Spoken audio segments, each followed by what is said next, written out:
Hola a todos y todos. El día de hoy vamos a trabajar con el concepto de controladores PID y ver cómo es que nosotros podemos de manera, digamos un poco con algunas técnicas, hacer diseños de los controladores como tal. Recordemos que cuando nosotros estamos hablando de controladores, estamos hablando de que tenemos un sistema con una función de transferencia GDS o algo por el estilo. Y a este sistema andamos buscándole que el sistema se iguale a una señal de control RDS que nosotros tenemos por acá.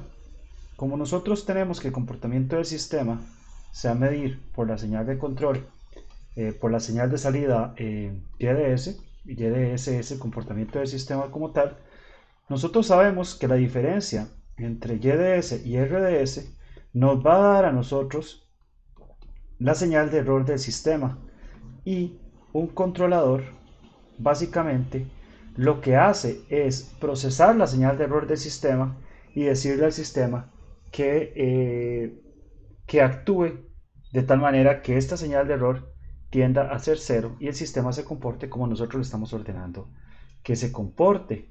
Cuando nosotros estamos hablando de controladores proporcionales, típicamente lo que estamos haciendo es diciéndole a un sistema que actúe proporcionalmente de acuerdo a qué tan lejos o qué tan cerca estemos del error donde nosotros estamos trabajando. Entonces imaginémonos algo bastante sencillo, como un carrito que quiere llegar a esta línea, que quiere parquearse en este punto de acá. Un carrito, digamos, en dos dimensiones, que quiere parquearse aquí.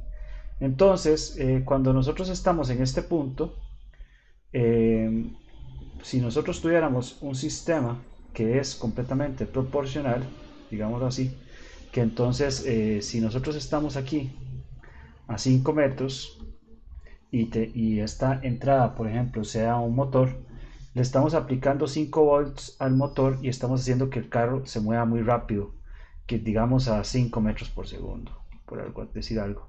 Pero cuando está a 4 metros, este señal proporcional va a hacer que se mueva a 4 metros por segundo. Cuando estemos a 2 metros, a 2 metros por segundo. Y cuando estemos exactamente en este punto de acá, el carrito va a moverse a 0 metros por segundo y por lo tanto se va a colocar en el punto donde teóricamente tiene que colocarse. Eso hemos visto y esa es la manera en la que funcionan los controladores proporcionales. Hemos visto cómo los controladores proporcionales van a modificar la variación de la solución del sistema a partir del lugar de las raíces, que nos dice cuáles son todas las posibles soluciones del sistema cuando el sistema va cambiando el controlador proporcional. Y por ejemplo nos va a decir que en estas áreas un controlador proporcional va a hacer que el sistema sea estable, y en estas áreas de acá nos va a decir que un controlador proporcional nos genera un sistema inestable. O por ejemplo cuando nosotros estamos con una gráfica de Bode, sabemos que si nosotros tenemos, por ejemplo, esta gráfica acá y el punto donde cruza por menos 180, la otra gráfica de Bode, por ejemplo, es algo por aquí por el estilo, sabemos que este va a ser el margen de ganancia, y si nosotros aumentamos la ganancia del sistema, este sistema se va a convertir en un sistema inestable. Eso con los dos tipos de sistemas con los que lo hemos trabajado. Recordemos que Routh-Hurwitz nos permite determinar cuál es el valor de K menor o mayor por el cual un sistema proporcional va a ser estable o inestable. Sin embargo, nosotros hemos visto que no todos los sistemas se van a estabilizar con utilizando un controlador proporcional. Recordemos que cuando nosotros estamos trabajando con, perdón, cuando estamos trabajando con, recuerdan el ejemplo que les daba del el dron, que ese sistema que queremos estabilizarlo a cierta altitud, cuando llega a la altitud a donde lo vamos a estabilizar, un controlador proporcional me diría que la ganancia, que el valor del error es cero y por lo tanto la actuación es cero, entonces el sistema se iría para abajo y después para arriba y después para abajo, y eso generaría que, por ejemplo, si nosotros queremos estabilizarlo a 100 metros, el sistema no se estabilice a 100 metros, sino que se estabilice, qué sé yo, en 95 o 96. Y esto genera un tipo de error de estado estacionario. Esa es una de las posibles generaciones del error de estado estacionario. ¿Y cómo es que nosotros corregimos el error de estado estacionario? Nosotros corregimos el error de estado estacionario a partir de la utilización de un integrador en el sistema de control en el que nosotros estamos trabajando.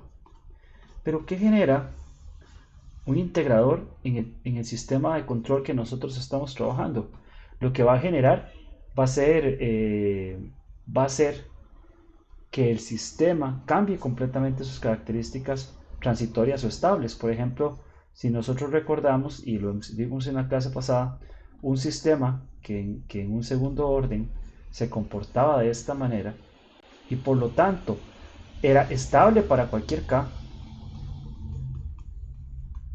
Después, cuando le pusimos un 0, se convirtió en este sistema con 3 ceros y se comportaba completamente diferente, y había valores para los cuales k era inestable, que recuerdo que eran k mayor que 6, lo hacía inestable.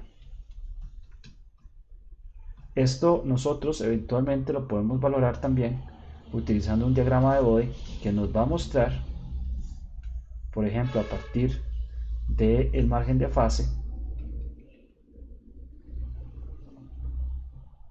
nos va a mostrar exactamente cuál es el valor de K que tendría que aumentar a partir del valor de 180 grados en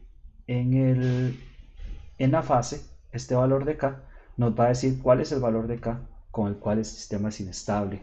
Entonces vean que es importante tomar en consideración, primero, que un integrador nos va a corregir el problema de error de estado estacionario, pero puede hacer el sistema inestable. Ahora, si nosotros, por ejemplo, le añadimos una acción derivativa, y quiero que veamos esto con cuidado, porque añadir una acción derivativa directamente no es exactamente, no es posible en todos los casos.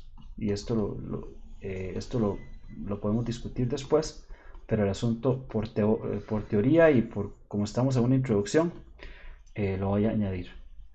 Una acción derivativa va a hacer que nosotros empecemos a derivar el error del sistema, no solamente tener una proporción con el error del sistema. Entonces, por ejemplo, cuando una acción de error tenía algunos elementos muchísimo más altos, con una acción derivativa, esa acción de error iba a regular esas curvas y hacerlas muchísimo más suaves, porque recuerden que la acción derivativa va a ser proporcional a la pendiente que nosotros tenemos aquí de t.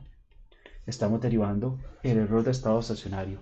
Y cuando nosotros estamos hablando de un controlador PID, lo que estamos diciendo es que lo que queremos aprovechar es la acción proporcional, integral y derivativa al mismo tiempo, las tres acciones. Entonces, ¿cuál es la ventaja del controlador PID? La ventaja del controlador PID es que nos genera acciones que son muy útiles para los sistemas lineales y es bastante sencillo de implementar.